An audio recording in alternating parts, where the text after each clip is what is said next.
Oi, minhas estrelas, tudo bem com vocês? Espero que sim, vamos para mais um videozinho, né, do nosso canal Estrela Guia de Maria Padilha. Sejam muito bem-vindos a todos que estão se inscrevendo no meu canal. Lembrando, gente, que não é só short, tá? Ali, clicando na minha fotinha ali, você vai pro meu canal, e lá tem vários videozinhos mais completinhos que você pode assistir, tá bom?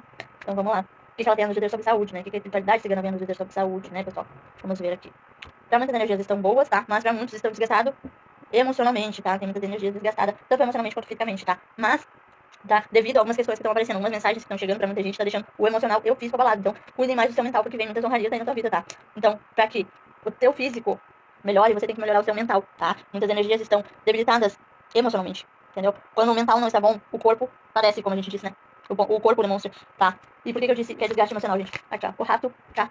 E o coração. Então, é mais questão emocional. Por algumas mensagens aí, alguém tá esperando mensagens de positividade, sim, vai chegar mensagem de positividade. Então, calmem o coração de vocês, acalmem o coração de vocês, e a mente de vocês, para que o seu corpo não padeça, para que o seu corpo não venha, né, dar, assim, digamos, presta atenção que tem alguma coisa errada.